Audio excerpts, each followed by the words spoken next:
Next आ रहा है illiteracy. Very important point है गाइस, मतलब पढ़ाई लिखाई की बात कर रहे हैं हम लोग, है ना, कि लोगों को जो है वो पढ़ा लिखा होना बहुत जरूरी है गाइस। अगर आप अभी किसी एग्जाम के लिए तैयारी कर रहे हो, बहुत सारे बच्चे ऐसे होते हैं ना जो 10 दिन पढ़ने के बाद जो है वो तैयार होते हैं, देन कहते हैं ये हमारा पेपर हो गया जी, हमें हमें आता था सब कुछ, तो हमसे वहां गलती हो गई। ऐसा नहीं है गाइस।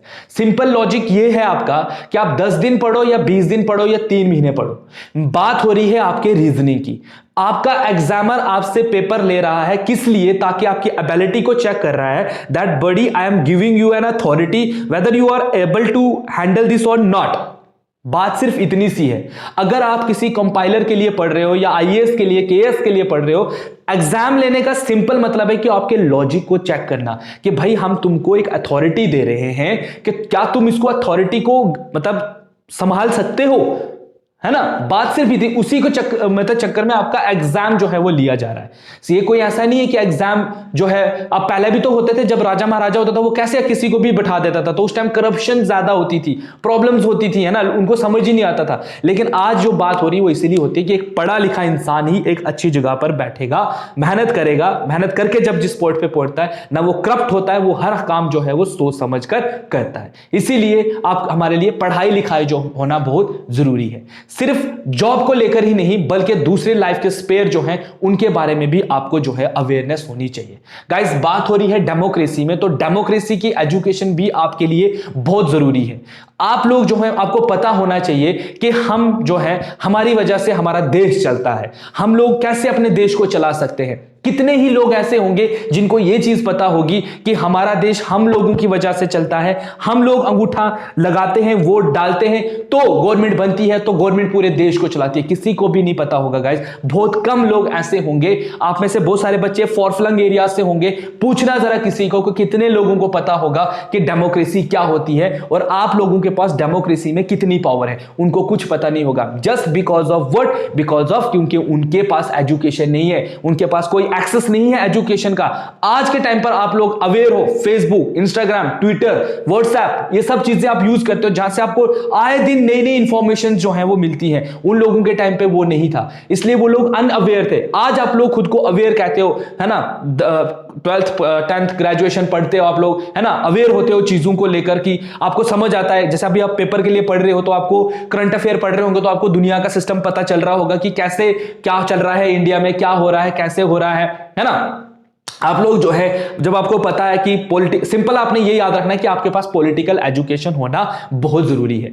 पॉलिटिकल एजुकेशन आपके पास होगी तो आप जो हैं वो अपनी गवर्नमेंट से, अपने जो लोकल एमएलए से लेकर आप प्रेसिडेंट तक जो है वो क्वेश्चन पूछ सकते हो रिगार्डिंग योर फंडामेंटल राइट्स, कि आपको जो आप डेमोक्रेसी में आपका क्या हक है ना, किस तरीके से आप अपनी डिमांड्स को जो है वो फुलफिल करवा सकते हो। तो गाइस इसी में ये क्या कह रहा है कि an illiterate person is generally conscious of his right. एक पढ़ा लिखा जो इंसान होता है वो कॉन्शियस होता है अपने राइट्स को लेकर, elections of undeserving and efficient candidates. दूसरा गाइस आप देखते हो, पहला ये था, इसमें पहला इसको लिख दीजिएगा।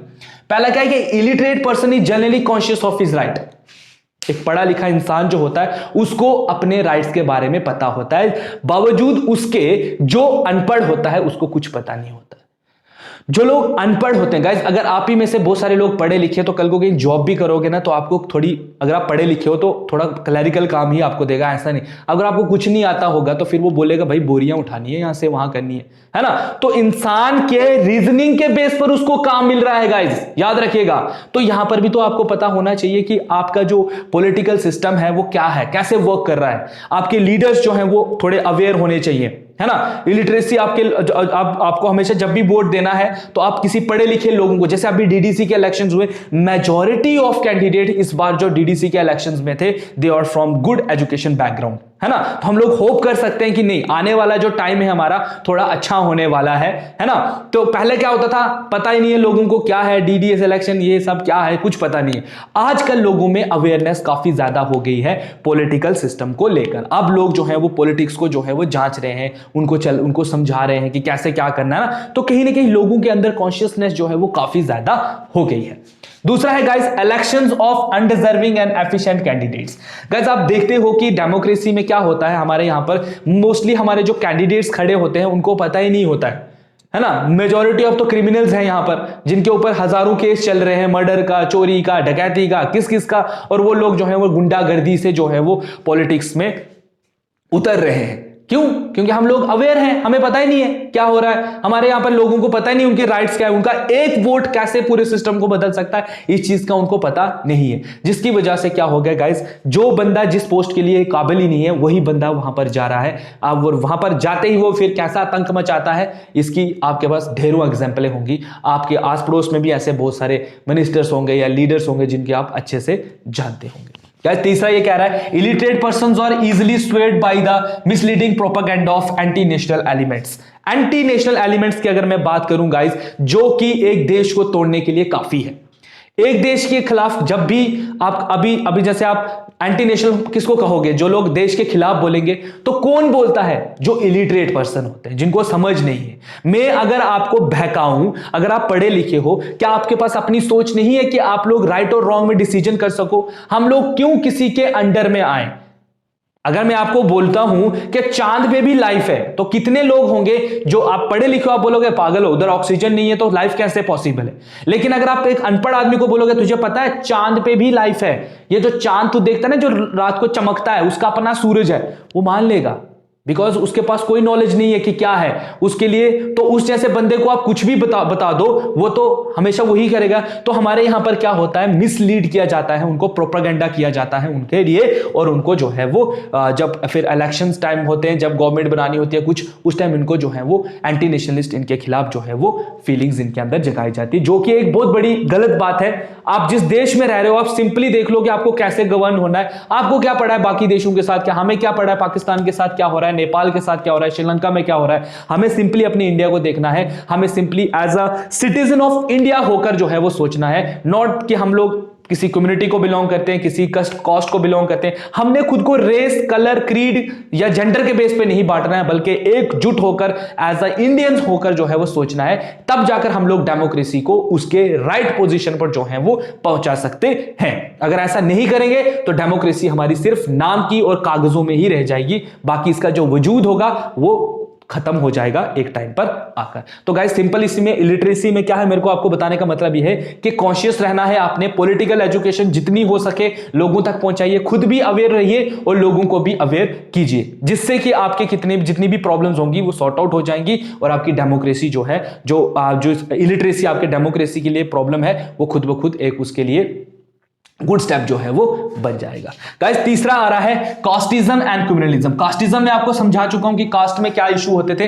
अब कम्युनलिज्म में क्या होता है गाइस, कम्युनिटी के बेस पर। आपने कम्युनलिज्म, अगर आपने इंडियन नेशनल मूवमेंट्स को अगर पढ़ा होगा, मैंने आई थिंक इसमें पता नहीं आपके सिलेबस में है या नहीं, तो इंडियन नेशनल मूवमेंट्स में भी आप देखोगे तो कम्युनलिज्म की वजह से कैसे अंग्रेजों ने हम पे रूल किया था। उन्होंने सबसे पहले तो इंडिया को दो कम्युनिटीज में बांट दिया, हिंदू मुस्लिम। तो हमने शुरू से, हमारे पास एग्जाम्पल्स रही हैं, हम उन एग्जाम्पल्स को देखकर जो है अंदाजा लगा सकते हैं कि किस तरीके से, जब दो, वो कहते हैं ना डिवाइड एंड रूल पॉलिसी है कम्युनलिज्म, कि डिवाइड करो रूल करो, है ना। कोई भी, जितने भी हमारे सिस्टम में है, तो डेमोक्रेसी प्रॉपर वे में तभी काम करेगी जब आपके क्या है, लोग जो है वो अवेयर होंगे। तो आप लोगों की सोच को ही बदल दो, वो क्या करेंगे, कुछ भी नहीं करेंगे। So during election a large number of voters give way to the caste and religion of the candidate. Guys India में जब भी इलेक्शंस होते हैं, हमारे यहां पर क्या होता है, जो पॉलिटिकल पार्टीज होती है वो कॉन्स्टिट्यूंसी में देखती हैं कि इस कॉन्स्टिट्यूंसी में किस कम्युनिटी की जो है वो पॉपुलेशन ज्यादा है। यहां पर मुस्लिम ज्यादा है, हिंदू ज्यादा है, सिख ज्यादा है। जिसकी वोट ज्यादा होगा भाई, वही उसी के बंदे को वोट देंगे। वो कभी भी मुस्लिम मेजॉरिटी एरिया में जो सिख को खड़ा नहीं करेंगे, किसी हिंदू बंदे को खड़ा नहीं करेंगे, और किसी भी हिंदू एरिया में कभी भी किसी मुस्लिम को खड़ा नहीं करेंगे। क्यों? क्योंकि उनको पता है कि यहां पर क्या होगा, यहां पे जो लीडर्स होंगे वो अपनी कम्युनिटी की तरफ लोगों को खींचेंगे, और जो लोग होते हैं वो भी क्या करते हैं, अपने ही कम्युनिटी के लोगों को जो है वो सपोर्ट करते हैं। हालांकि उनकी कम्युनिटी के लोग चोर होंगे तब भी वो उसको सपोर्ट करेंगे, और अगले कम्युनिटी का नेक्स्ट ओपोनेंट जो उनका होगा, अगर वो ईमानदार भी होगा, नहीं देंगे उसको वोट। तो ये गलत बात है। इससे क्या होता है, इससे होता यही है कि जो मतलब कहते हैं ना, जो आप डिजर्विंग कैंडिडेट है उसको सीट नहीं मिल पाती है। Ideology of separate identity of the religious और caste group in relation to other groups develops होती है। अब क्या होता है हमेशा हम मतलब इसमें क्या होता है, जैसे आप लोग इंडिया की एग्जांपल ले लो, इंडिया में क्या है, इंडिया में एक तो डाइवर्सिटी ऑफ मतलब रिलीजियस वाइज भी हम देखते हैं इंडिया में डाइवर्सिटी है, और यहाँ पर कास्ट को लेकर भी डाइवर्सिटी है। तो ये डाइवर्सिटी कभी कभी जो हमारे लीडर्स होते हैं ना, ये मिसगाइड करते हैं लोगों को। मिसगाइड कैसे करते हैं, ये लोग कहते हैं कि हाँ जी जो दलित्स हैं उनके साथ एक्सप्लॉइटेशन हो रही है, उनको अलग किया जाएगा, है ना, उनको एक्सप्लॉइट करते हैं, तुम्हारे इन्होंने क्या दिया तुमको, है ना। कोई भी पॉलिटिकल ABCD कोई भी पॉलिटिकल पार्टी है, वो हमेशा क्या करती है, जिस भी पॉपुलेशन जिसकी ज्यादा होगी उसके सामने उसकी तारीफ जो है वो करेगी, और जो मिनॉरिटी में है उनको बोलेगी इन्होंने कुछ नहीं किया, है ना। जैसे हमारे इंडिया में जो है आप देखते हो कि आपकी पार्लियामेंट में कितनी ज्यादा बहस होती है मुस्लिम मेजॉरिटी को लेकर, मिनॉरिटी ग्रुप्स को लेकर, उनको जो है एक्सप्लॉइट किया जाता है कि हाँ भाई इनके राइट्स को दबाया जा रहा है, ऐसा है वैसा है ना। सो मैनी हमारे जो लीडर्स खुद हैं, जो लोग हमें जो है वो एक्सप्लॉइट करते हैं, ठीक है, on the basis of religion. तो बेसिकली क्या हो रहा है यहां पर कि एक आइडियोलॉजी होती है, हर किसी सेपरेट आइडेंटिटी, अब कोई भी रिलीजियस ग्रुप जो बन रहा है उसकी एक आइडियोलॉजी होगी, वो एक आइडिया पे चल रहा होगा, और वो आइडिया क्या कहलवाता है उनको कि अलग हो जाओ, सेपरेट हो जाओ, हम अलग हैं इनसे, हम ये। अब हिंदू और मुस्लिम बाकी किस चीज से अलग है एक दूसरे से, अगर आप दोनों को एक साथ रखो, वही नाक वही कान वही आंखें, सब कुछ एक जैसा है, सोच भी वही है, सामने पानी रखोगे, दोनों को पूछोगे क्या है, बोलेंगे पानी, कोई नहीं बोलेगा कि ये कुछ और है वो कुछ और है। लेकिन हम लोग डिवाइड है, हम लोगों ने खुद को खुद डिवाइड किया हुआ है ना। एक आइडियोलॉजी है, मुस्लिम लोगों की अपनी आइडियोलॉजी है और हिंदूज की अपनी आइडियोलॉजी है, तो उस आइडियोलॉजी के बेस पर, आइडिया के बेस पर दोनों डिवाइड हो गए, सिंपल। वैसे ही हमारे कास्ट में आ जाओ आप, तो कास्ट में भी लोग जो हैं वो एक दूसरे से डिवाइड होते हैं। गाइस नेक्स्ट आ रहा है रिलीजनलिज्म। रीजनलिज्म क्या होता है गाइस, रीजनलिज्म की वजह से क्या होता है, refers to regional patriotism, particularly एक रीजन को सपोर्ट करना। जैसे गाइस हमारे यहां पर देखो, north east west south 4 position है। ईस्ट में आप चले जाओ तो बंगाली बोलने को सुनने को मिलेगी, उड़िया सुनने को मिलेगी, है ना। नॉर्थ इधर अपने आ जाओ तो कश्मीरी, है ना, डोगरी, पंजाबी, उधर मराठी में, इधर महाराष्ट्र चले जाओगे तो मराठी सुनने को मिलेगी, एंड साउथ में चले जाओगे तो साउथ इंडियन जो है वो सुनने को मिलेगा। तो रीजन वाइज हम लोग एक दूसरे से अलग हैं। तो वो कभी कभी क्या होता है ना, रीजनलिज्म लोगों के अंदर जाग जाता है कि हम लोग इनसे मैच नहीं करते। अब वेस्ट वाला सोचेगा ईस्ट वाले के साथ, मराठी सोचेगा बंगाली के साथ, यार इसका अपनी भाषा है, ये मैं अपनी भाषा बोलता हूं, इसका अलग सिस्टम, हम एक साथ क्यों हैं, हम लोग एक साथ में क्या कर रहे हैं यहां पर। तो ये जो फीलिंग्स होती है इसको हम कहते हैं रीजनलिज्म। जब खुद को ही सपोर्ट करना और अगले बंदे को मत मानना, नहीं मानना, उसको हम कहते हैं रीजनलिज्म। तो ये फीलिंग भी जो है कहीं ना कहीं हमारे डेमोक्रेसी के लिए एक बहुत बड़ा रुकावट है। अब बेसिकली डेमोक्रेसी में हम चाहते हैं कि ज्यादा से ज्यादा पार्टिसिपेशन हो, लेकिन ये चीजें हमें एक साथ पार्टिसिपेट होने नहीं देती हैं, चाहे वो सोशल इक्वालिटी है, इकोनॉमिक इनइक्वालिटी है, आपकी इलिटरेसी है, कास्टिज्म और कम्युनलिज्म है, या रीजनलिज्म है, या जो भी कंसेप्ट है इसमें। तो ये सब चीजें हमारे लिए क्या है, एक रुकावट है जिसने हमें बांट के रखा हुआ है, जिससे हमारी डेमोक्रेसी जो है वो प्रॉपर वे में जो है वो वर्क नहीं कर पा रही है। सो वेट कहां गया, sorry, during election large number of give voters to the, sorry मैं रीजनलिज्म पढ़ा रहा हूं, ओके। रीजनलिज्म में क्या है, refers to a regional patriotism. Patriotism मतलब देशभक्ति, एक पर्टिकुलरली एक रीजन के लिए, चाहे साउथ के लिए, चाहे ईस्ट के लिए, चाहे वेस्ट के लिए। अब रीजन को हम लोग क्या कहेंगे, रीजन को हम कहेंगे जो होमोजीनियस होंगे, एक जैसे होंगे, ठीक है। ये एक जैसे लोग होंगे, एक ही भाषा बोल रहे होंगे। जैसे आप यहां पर देख लो, कश्मीरी डोगरी कहीं ना कहीं 100 में से 10% आपस में मैच करती ही होगी, थोड़ी सी, ज्यादा नहीं, थोड़ी सी। वैसे ही अगर आप डोगरी को साउथ के साथ मैच करोगे, जमीन आसमान का फर्क है, ना इसको इसकी समझ आएगी ना इसको इसकी आएगी। तो उसको हम क्या कहते हैं, होमोजीनियस होता है, एक जैसे लोग, हमारे एक जैसे लोग हैं। और इनका क्या होता है, हैविंग कल्चर, मतलब same culture, different culture and physical character of rest of the others के साथ। अब रीजन में क्या होता है, होमोजीनियस लोग होते हैं, जबकि इनकी अगर मैं बात करूं तो दूसरे लोगों से इनका करैक्टर भी, हम लोग देखो फिजिकली अगर हम लोग देखें तो यहां पर पहाड़ हैं, साउथ में चले जाओ इतने पहाड़ नहीं है, वेस्ट में इधर आ जाओ कुछ सिस्टम अलग है, फिजिकल सिस्टम अलग है। फिजिकल ज्योग्राफी आपने पढ़ी ही होगी इंडिया की, तो उसमें देखो कितनी सारी चेंजेस है। हम लोग कश्मीरी थोड़े गोरे होते हैं, है ना, स्किन रे, मतलब हमारी स्किन जो है थोड़ी व्हाइट कलर की होती है, एज कंपेयर टू अगर आप साउथ ईस्ट वेस्ट में देखो लोग वो थोड़े डार्क कलर के होते हैं, है ना। तो देखो एक दूसरे से हम लोग देखने के बेस पर भी अलग हैं, तो वैसे ही यहां पर ये कह रहा है कि क्या होता है, कैरेक्टर के बेस पर भी आप देखोगे तो रेस्ट ऑफ द एक दूसरे से हम लोग अलग हैं। और बोलता है कभी कभी क्या हो जाता है जब मतलब किसी ग्रुप को आप लोग नेग्लेक्ट करना स्टार्ट कर देते हो, जैसे आप साउथ की एग्जांपल ले लो, तो साउथ में डीएमके और बाकी बहुत सारी जो अभी भी जो पॉलिटिकल पार्टीज है वो खुद को डिमांड कर रही हैं कि हमको जो है वो सेपरेट करो।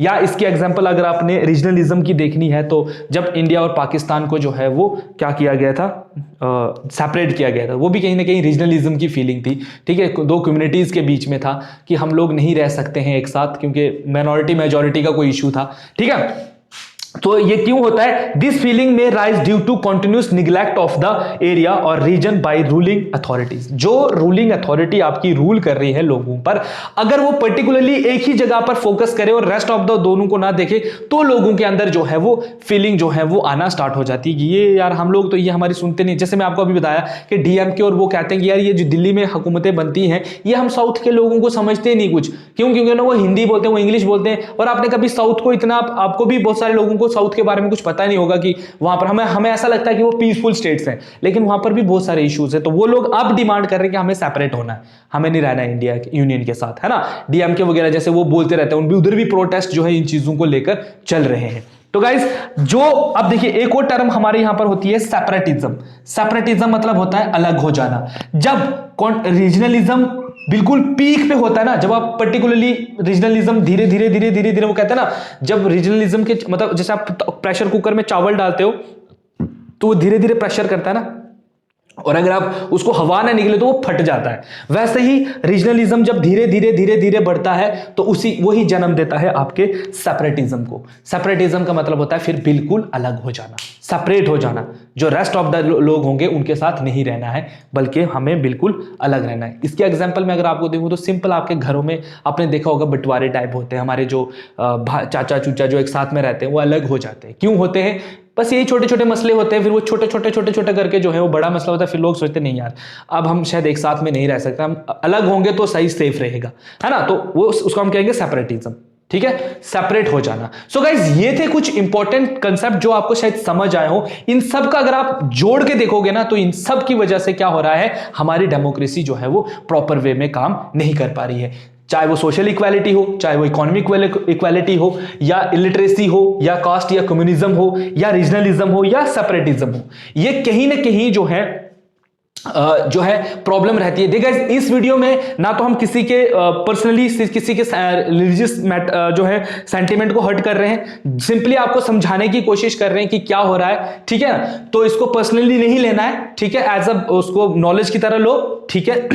और यही चीजें होती हैं जिनकी वजह से क्या हो रहा है गाइस, आपकी जो है डेमोक्रेसी जो है वो प्रॉपर वे में काम नहीं करे। बेसिकली ये हमारी जो है वो प्रॉब्लम्स हैं जिनकी वजह से डेमोक्रेसी जो है प्रॉपर वर्क नहीं कर पा रही है। डेमोक्रेसी जहां पर हमें चाहिए, सिंपल मीनिंग आपको पता ही है, डेमोक्रेसी में मतलब है ज्यादा से ज्यादा लोगों की इन्वॉल्वमेंट होना। लेकिन हम लोग इन्वॉल्व कैसे होंगे जब हमारी इतनी सारी प्रॉब्लम्स हैं, और भी बहुत सारी प्रॉब्लम्स है, लेकिन इंपॉर्टेंट यही चीजें आती हैं। इनकी वजह से क्या है, लोग डिवाइडेड हैं, जिसकी वजह से जो लोग इकट्ठे नहीं हो पा रहे हैं, जिनकी वजह से क्या हो गया, आइडियोलॉजिकल डिवाइड हो गए हैं, लोग डिवाइड हो रहे हैं। और डेमोक्रेसी जो हमारे लिए लाई गई थी, अगर आप रियल मीनिंग में देखोगे तो डेमोक्रेसी जो है वो वर्क नहीं कर पा रही है, उसके रास्ते में बहुत सारी रुकावट है। अब डेमोक्रेसी तभी हम कहेंगे जब सारे लोग एक्टिव रहेंगे, एक्टिव रहकर पार्ट में जो है पार्टिसिपेट करेंगे गवर्नमेंट बनाने में। लेकिन यहां पर बहुत सारे मसले हैं ये जिनको हमने डिस्कस किया, जिसकी वजह से जो है हमारी डेमोक्रेसी वर्क नहीं कर पा रही है। तो सो गाइस ये थे आज का हमारा कुछ इंपॉर्टेंट टॉपिक। आई होप कि आपको समझ आई हो।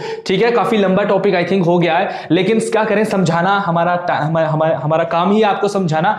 और गाइस अगर आप इसमें समझ नहीं आई होगी तो भी हम लोग दोबारा फिर से आपके लिए कुछ इंटरेस्टिंग फैक्ट्स और भी लेके आएंगे। अगर ये चीजें समझ नहीं आती तो कुछ और मतलब इससे अगर डाउन जाना पड़ा तो हम लोग लेके आएंगे। इनको पढ़िए अच्छे से, पीडीएफ भी हम आपको प्रोवाइड कर देंगे, जो भी हमसे होगा। अपने एग्जाम की तैयारी स्टार्ट रखिए। तो मिलते हैं कुछ और इंटरेस्टिंग टॉपिक्स के साथ। तो तब तक के लिए have a nice day and thank you so much guys.